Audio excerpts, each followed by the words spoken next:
You are sitting at a kitchen table at 11 p.m. The house is quiet. Everyone is asleep. There is a calculator on the table and a piece of paper with numbers on it that don't add up the way you need them to. You've been staring at this paper for 40 minutes. Not because the math is complicated, because the math is honest, and honest math at this stage of your life has a way of feeling like a verdict. You are not broke. You are not wealthy. You are somewhere in the middle of something that doesn't have a name yet. Something that millions of people are inside of right now without knowing. There are levels to it. A specific sequence. A map that nobody hands you but that exists whether you know about it or not. This is that map. Level 1. You owe more than you own. Every millionaire alive has been here. Most of them don't talk about it. It doesn't fit the origin story, but the starting point for almost every person who eventually crosses 7 figures is a net worth with a minus sign in front of it. Student loans, credit cards, a car that's worth less than what you owe on it. Maybe all three at once. You are 24 or 27 or 31 and the number that represents your financial life is negative, and the gap between where you are and where the word millionaire lives feels like a distance that only other people cross. The trap at level 1 is not the debt. The debt is just math. The trap is the story you build around the debt. The story that says you started too late, or started wrong, or that the game was rigged before you sat down. Some of that story is even true. It doesn't matter. The people who move out of level 1 do something specific. They stop measuring the wrong number. They stop looking at the debt and start looking at the direction. A net worth of negative $40,000 moving toward negative $32,000 is not failure. It is movement. And movement, sustained long enough, becomes something else entirely. Level 2. 0. This level is invisible. Nobody celebrates it. There is no notification. No moment where confetti falls. You just look at the number one day and the minus sign is gone. Net worth 0. You own exactly what you owe. Everything cancels out. It is the most underrated milestone in the entire journey. Because below 0, every dollar you earn has to fight through the debt before it builds anything. At 0, for the first time in your adult financial life, every dollar you don't spend goes directly towards something real. The ground is finally flat. You can start building upward. Most people blow past this level without noticing. They were so focused on the debt they never paused at 0, never registered what it meant, never let it recalibrate their sense of what was possible now. The ones who move fastest from level 2 are the ones who noticed, who felt the shift, who understood that the rules just changed.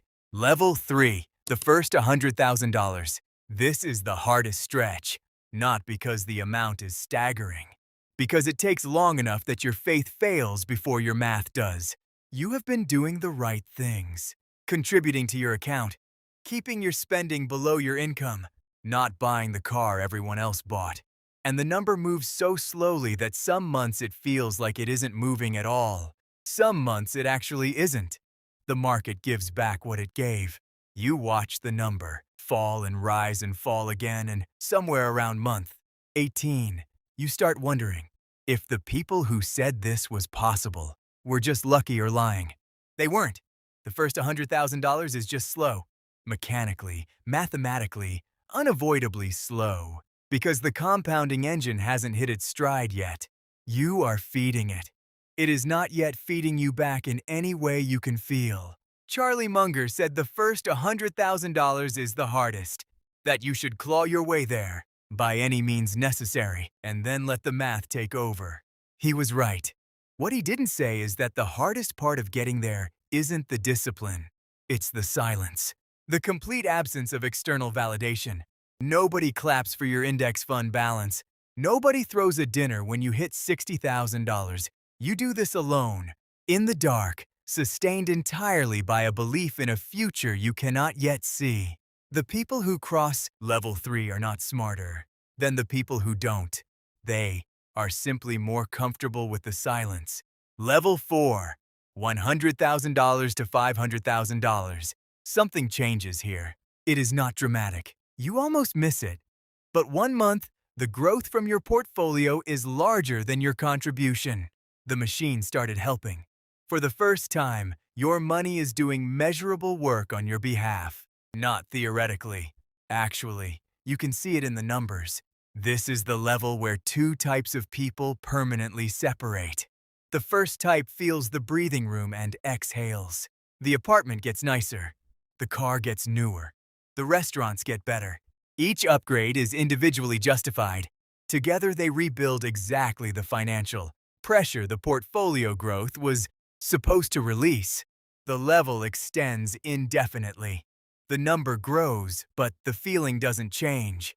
The second type feels the breathing room and reinvests it. Not all of it. They are not monks, but they protect the rate. They keep feeding the machine at the same percentage even as income rises. They let the gap between what they earn and what they spend keep widening invisibly. 10 years later, those two people are not in the same place. They are not even in the same conversation. The decision that separates them is never one big dramatic choice. It is the same small choice made 300 times. The upgrade you took. The upgrade you didn't. Accumulated. Across a decade into a distance that can no longer be closed. Level 5, 500,000. This is the number that changes how you sleep, not how you live. Not what you drive, not what other people see when they look at your life. How you sleep. Because at $500,000, you are one bad month from crisis the same way you were at $10,000. You have more. You can absorb more. But you are still fundamentally dependent. The job still owns you. The boss still has leverage. The layoff is still a disaster. But the feeling is different. There is a floor now. Something underneath you that wasn't there before. You could survive a year without working and not lose your home. That has never been true in your life until this moment. You walk into your manager's office differently now. Not aggressively. Not with any announcement. Just differently. Because the conversation is different when you are having it from a position of partial choice rather than complete necessity. He does not know this. It shows up in small ways he can't name. You hold eye contact a second longer. You finish your sentences with a period instead of a question mark. $500,000 does not make you free. It makes you less owned. That is its own category of transformation. Level 6, $1,000. You think it will feel like arrival. It doesn't. You check the account on an ordinary Tuesday. The number is there. 7 figures. The thing you have been building towards since the kitchen table with the calculator and the paper that didn't add up. You close the app. You make dinner. Your partner asks what you want to watch. You pick something. You fall asleep on the couch before it ends. This is not disappointment. This is something more interesting. The $1 million is real. What isn't real is the version of this moment you spent years imagining. Because the person who built this is not the same person who started building it. The 24-year-old with the negative net worth had a fantasy about what $1 million would feel like. The person who actually arrived there outgrew the fantasy somewhere around level 4 and forgot to update the picture. What you have at $1 million is not a feeling. It is a function. 4% of $1 million is $40,000 a year. $3,233 a month. That is not a lavish life. In most American cities, it is a modest one. But it is a life that asks nothing of your employer. A life that runs without your permission being required. The $1 million is not the prize. The $1 million is the machine finally running on its own. Level 7, generational. Most people stop at level 6. They worked for the number. They reached it. The math sustains their life. That is enough, and it is genuinely remarkable. But there is a level 7, not defined by a dollar amount, defined by a shift in what the money is for. At level 7, the question changes. It is no longer how do I make enough to stop working. It becomes what do I build that outlasts me. The investment account that your children inherit already seeded. The financial education you give them early enough that they never start at level 1 the way you did. The compounding that began with you and continues without you. This is not about legacy in the grand public sense. It is about the kitchen table, the 11 p.m. calculator, the honest math. You had to find the map yourself. You had to move through levels nobody named for you. You figured it out in silence, without validation or applause or anyone telling you that what you were doing was working.